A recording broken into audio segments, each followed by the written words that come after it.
Selamat pagi rekan-rekan mahasiswa, hari ini kita akan belajar bersama mempelajari Physical and Infrastructure Security. Keamanan logis melindungi data berbasis komputer dari ancaman berbasis perangkat lunak dan komunikasi. Tujuan utamanya adalah menjaga keamanan sistem informasi dari serangan perangkat lunak dan ancaman melalui saluran komunikasi. Keamanan fisik, juga dikenal sebagai keamanan infrastruktur, melindungi sistem informasi yang berisi data dan orang-orang yang menggunakan, mengoperasikan, dan merawat sistem tersebut. Keamanan fisik harus mencegah segala jenis akses fisik atau intrusi yang dapat membahayakan keamanan logis.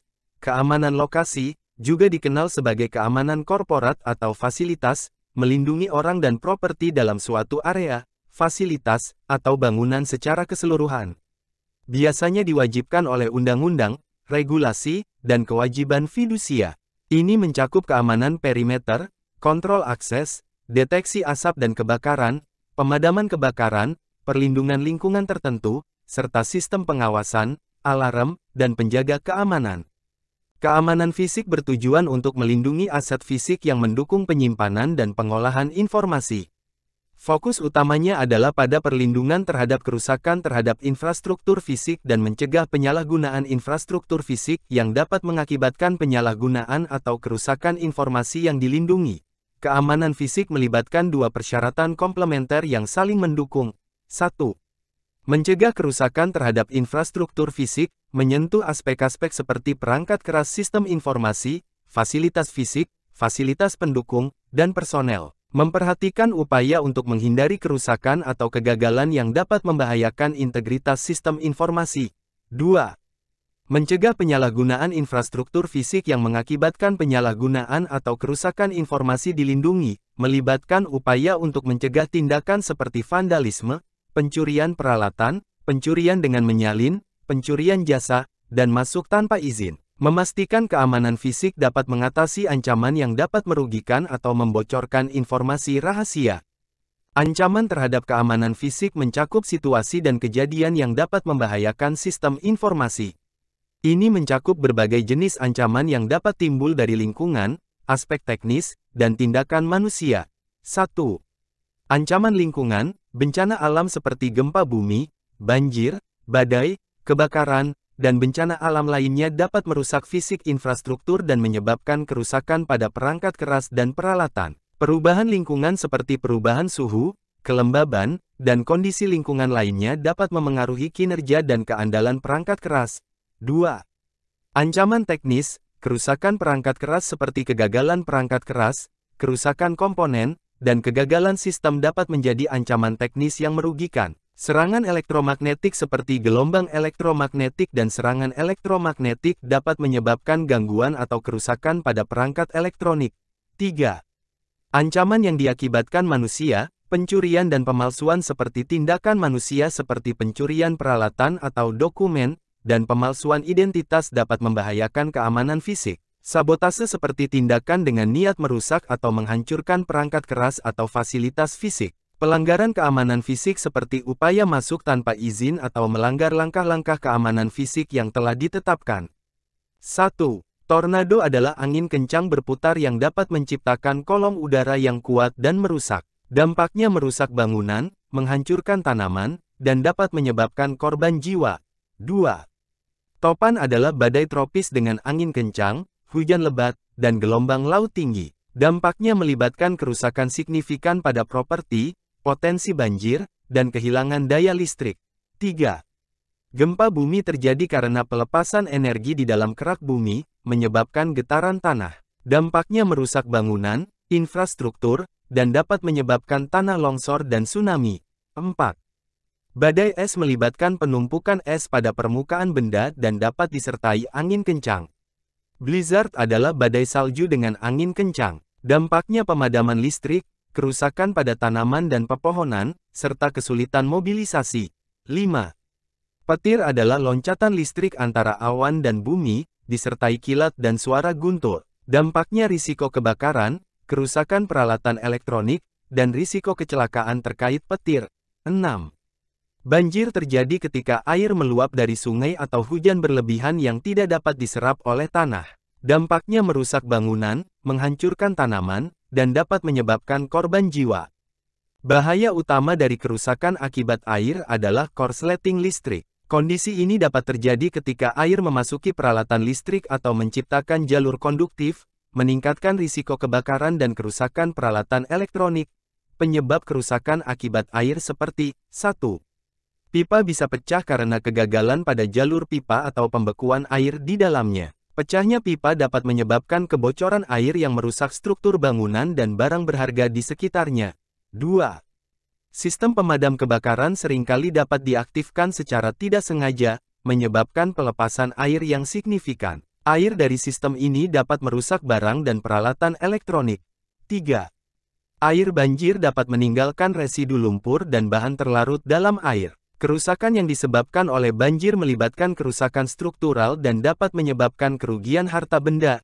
Langkah diligen untuk mencegah bahaya. Perlu dilakukan tindakan yang hati-hati dan cermat untuk memastikan bahwa air dari lantai-lantai di atas tidak menciptakan bahaya. Penilaian risiko dan tindakan pencegahan, seperti perawatan rutin sistem pipa dan sistem pemadam kebakaran, dapat membantu mengurangi potensi kerusakan akibat air. Pastikan peralatan listrik berada pada jarak aman dari air dan periksa sistem grounding secara teratur. Lakukan pemeriksaan rutin pada pipa untuk mendeteksi kebocoran atau tanda-tanda kerusakan. Lindungi pipa dari pembekuan dengan isolasi yang sesuai. Rutin memeriksa dan memastikan sistem pemadam kebakaran berfungsi dengan baik. Menghindari tindakan yang dapat memicu pelepasan air secara tidak sengaja. Menilai potensi kerusakan setelah banjir dan melakukan pembersihan yang sesuai. Memastikan bahwa area yang terkena air kembali ke kondisi yang aman dan berfungsi. Bahaya kimia, radiologis, dan biologis menimbulkan ancaman baik dari serangan yang disengaja maupun dari tumpahan kecelakaan. Ancaman dapat diperkenalkan melalui sistem ventilasi, jendela terbuka, dan dalam hal radiasi, melalui dinding perimeter. 1. Bahan kimia beracun atau korosif. Zat kimia yang dapat merusak organisme hidup. Kecelakaan tumpahan bahan kimia. Serangan teroris yang melibatkan senyawa kimia berbahaya. Kerusakan kesehatan, pencemaran air dan tanah, serta kerusakan lingkungan. 2. Paparan radiasi yang berlebihan. Tumpahan zat radioaktif. Kecelakaan nuklir atau pelepasan tidak sengaja. Serangan teroris menggunakan bahan radioaktif. Kerusakan kesehatan jangka panjang, pencemaran lingkungan, dan dampak radiasi. 3. Penyakit menular atau patogen berbahaya. Organisme biologis yang dapat merugikan manusia. Tumpahan patogen melalui sistem ventilasi. Serangan bioterorisme dengan menggunakan agen penyebab penyakit. Penyebaran penyakit, ancaman kesehatan masyarakat, dan potensi krisis kesehatan. Pencegahan dan tanggapan, implementasikan sistem keamanan untuk mendeteksi dan mencegah ancaman kimia, radiologis, dan biologis. Berikan pelatihan kepada personel tentang tindakan pencegahan dan respons dalam menghadapi ancaman ini. Lakukan pemantauan lingkungan untuk mendeteksi secara dini tumpahan atau pelepasan yang tidak diinginkan. Kembangkan rencana darurat yang melibatkan evakuasi, perlindungan diri, dan respons cepat terhadap ancaman ini. Debu seringkali diabaikan dalam konteks keamanan, namun dapat menyebabkan kerusakan serius pada perangkat penyimpanan dan kipas komputer. Media penyimpanan yang berputar dan kipas komputer merupakan yang paling rentan terhadap kerusakan akibat debu. Debu juga dapat menghalangi ventilasi yang dapat menyebabkan overheating pada perangkat elektronik. Penyebab influx seperti ledakan terkendali di gedung sekitar, angin kencang membawa puing, konstruksi atau pekerjaan pemeliharaan di dalam gedung, serangan organisme seperti kondisi kelembaban tinggi dapat menyebabkan pertumbuhan molda dan jamur, serangga, terutama yang menyerang kayu dan kertas. Keadaan kelembaban tinggi dapat memicu pertumbuhan molda dan jamur, merugikan kesehatan dan merusak properti. Serangga yang menyerang kayu dan kertas dapat merusak struktur bangunan dan dokumen. Pencegahan dan pengelolaan, lakukan pembersihan rutin pada perangkat penyimpanan dan kipas komputer untuk menghindari kerusakan akibat debu. Pantau tingkat kelembaban untuk mencegah pertumbuhan molda dan jamur. Terapkan langkah-langkah pengendalian serangga untuk melindungi kayu dan dokumen penting. Pastikan ventilasi bekerja dengan baik untuk mencegah penumpukan debu yang dapat menyebabkan overheating. Ancaman teknis seperti 1. Ketergantungan pada daya listrik. Ketergantungan pada daya listrik sangat penting untuk menjalankan peralatan dan sistem. Penurunan tegangan, pemadaman sementara, atau pemadaman listrik dapat mengganggu layanan. Lonjakan tegangan, kegagalan, atau petir dapat merusak chip dan perangkat elektronik. Gangguan pada saluran daya dapat mengganggu operasi perangkat. 2. Interferensi elektromagnetik atau EMI, noise dapat berasal dari saluran daya, motor, kipas, peralatan berat, komputer lain, ponsel, antena relay microwave, dan stasiun radio terdekat. Noise dapat ditransmisikan melalui udara dan saluran daya. Dapat menyebabkan masalah intermiten pada komputer. Pencegahan dan pengelolaan, gunakan peralatan perlindungan daya seperti surge protector dan uninterruptible power supplies untuk melindungi perangkat dari masalah daya. Pisahkan jalur daya untuk mengurangi interferensi. Pantau dan kendalikan sumber EMI untuk meminimalkan dampaknya pada peralatan. Tempatkan peralatan dengan jarak yang cukup untuk menghindari interferensi elektromagnetik.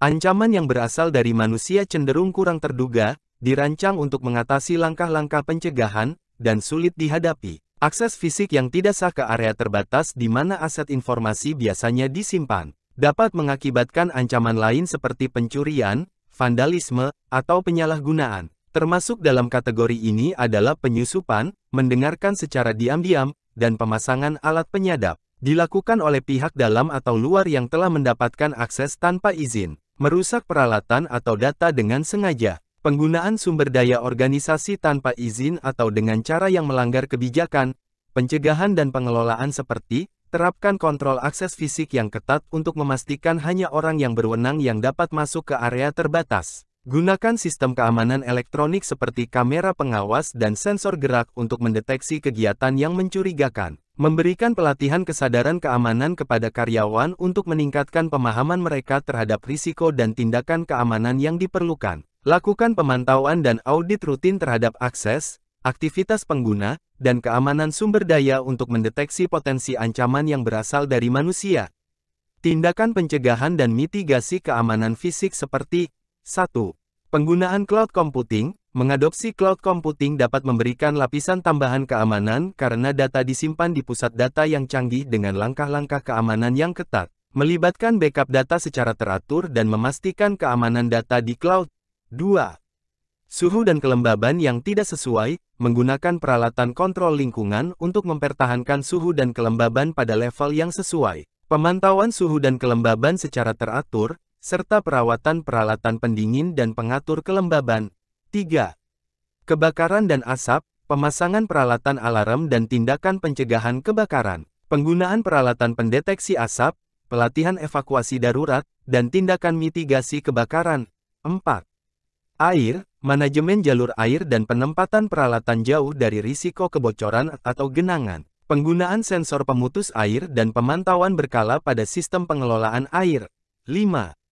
Ancaman lainnya, menggunakan tindakan teknis seperti perlindungan terhadap debu, serta pengendalian hama. Pembatasan masuk debu, perawatan peralatan untuk mengurangi risiko perusakan akibat debu, dan implementasi kontrol hama.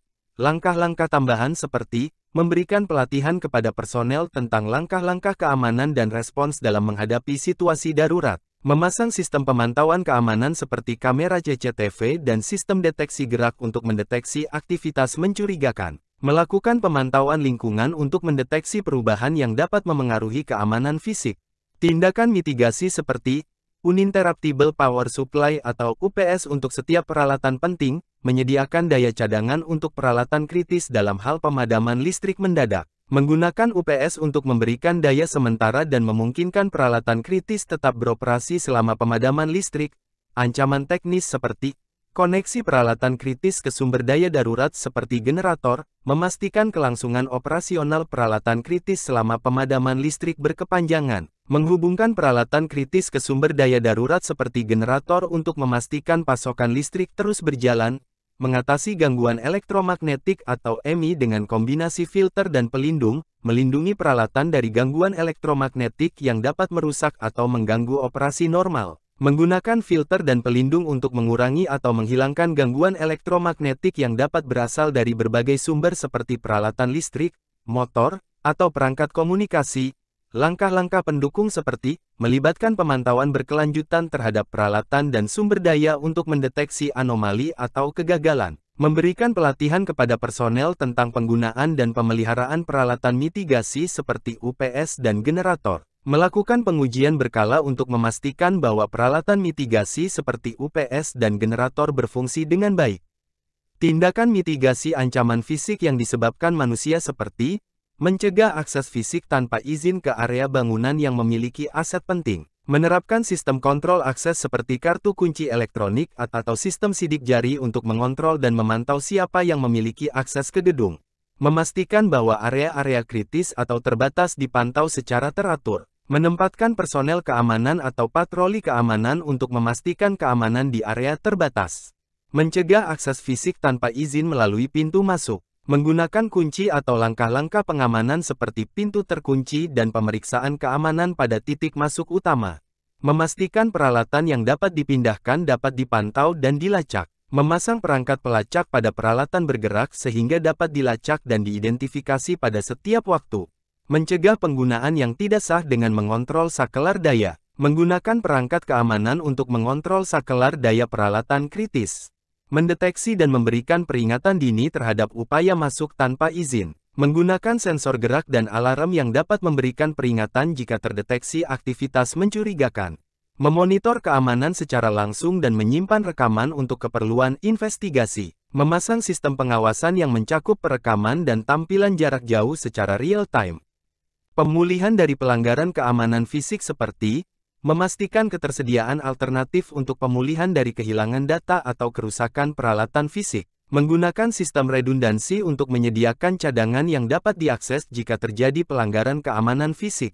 Memastikan pemulihan data yang hilang akibat pelanggaran keamanan fisik. Penyimpanan data yang penting di luar lokasi, off-site, dan pembaruan sesering mungkin. Penggunaan pencadangan jarak jauh yang dienkripsi dalam batch. Menyediakan cadangan yang aman dan dapat dipulihkan dari jarak jauh. Menggunakan sistem pencadangan jarak jauh yang dienkripsi untuk melindungi data yang disalin. Membangun situs cadangan yang siap mengambil alih operasi secara instan dalam situasi kritis. Menciptakan hostsite jarak jauh yang dilengkapi dengan semua sumber daya yang diperlukan untuk operasi penuh. Pemulihan dapat bervariasi tergantung pada jenis kerusakan dan langkah-langkah pembersihan yang diperlukan. Dalam beberapa kasus, mungkin diperlukan ahli pemulihan bencana untuk membantu memulihkan dan membersihkan kerusakan fisik. Langkah-langkah tambahan seperti melakukan pemantauan dan pengujian rutin terhadap prosedur pemulihan untuk memastikan ketersediaan dan keberhasilan sistem. Memastikan data penting diperbarui secara terus-menerus untuk meminimalkan potensi kehilangan data. Integrasi keamanan fisik dan logis seperti meningkatkan keamanan melalui penggunaan berbagai perangkat deteksi dan pencegahan. Menggunakan teknologi seperti kamera pengawas, sensor gerak, dan firewall untuk mendeteksi dan mencegah ancaman fisik dan logis. Meningkatkan efektivitas dengan mengkoordinasikan semua perangkat melalui pusat kontrol tunggal. Mendirikan pusat kontrol yang mengintegrasikan data dari perangkat fisik dan logis untuk memungkinkan respons yang cepat dan terkoordinasi.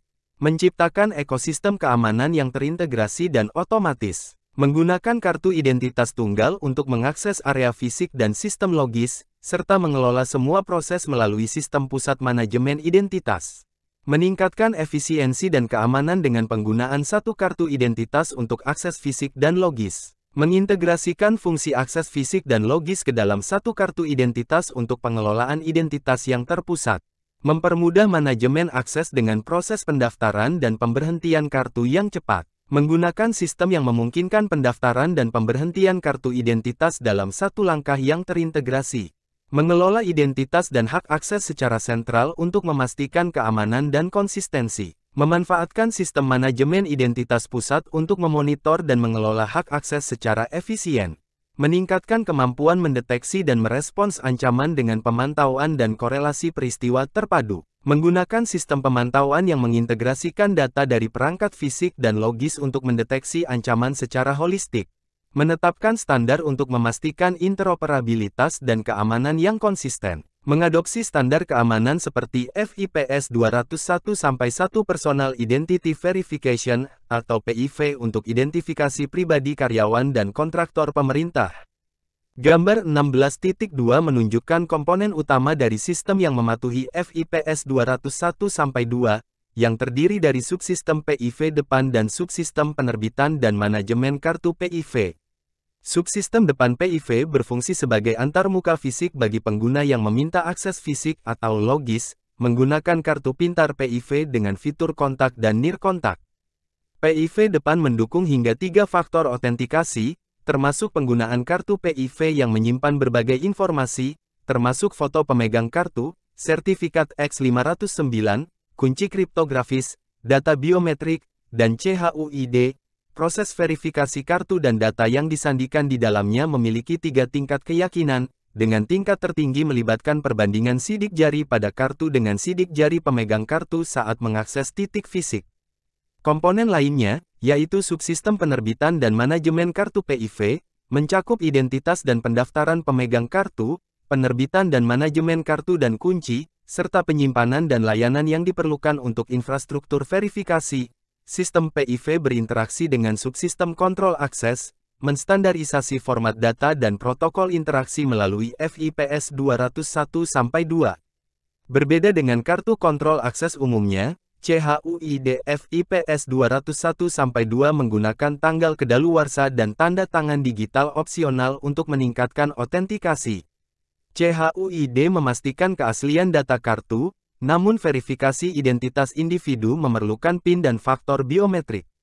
Keseluruhan, integrasi ini meningkatkan keamanan dengan memadukan aspek fisik dan logis dalam sistem keamanan. Gambar 16.3 menunjukkan konvergensi kontrol akses fisik dan logis menggunakan FIPS 201-2. Inti sistem mencakup PIV, sistem kontrol akses, dan otoritas sertifikasi untuk tanda tangan CHUID. Integrasi kontrol akses fisik dan logis membawa sejumlah manfaat, antara lain, 1. Karyawan mendapatkan perangkat otentikasi tunggal, mengurangi risiko kehilangan token dan mempermudah akses. 2. Lokasi logis tunggal untuk manajemen ID karyawan mengurangi kerja ganda dan memungkinkan pencabutan izin secara langsung. 3. Kelompok audit memiliki repositori sentral untuk penyelidikan kontrol akses. 4. Unifikasi perangkat keras dapat mengurangi jumlah kontrak pembelian dan dukungan vendor. 5. Sistem kontrol akses berbasis sertifikat dapat dimanfaatkan untuk aplikasi keamanan lain seperti penandatanganan dokumen dan enkripsi data. Gambar 16.4a menggambarkan model umum yang didefinisikan dalam SP 800-116, menunjukkan mekanisme otentikasi alternatif untuk akses ke area tertentu. Model ini memerlukan setidaknya 1 faktor otentikasi untuk masuk ke area terkontrol, 2 faktor untuk area terbatas, dan 3 faktor untuk area pengecualian.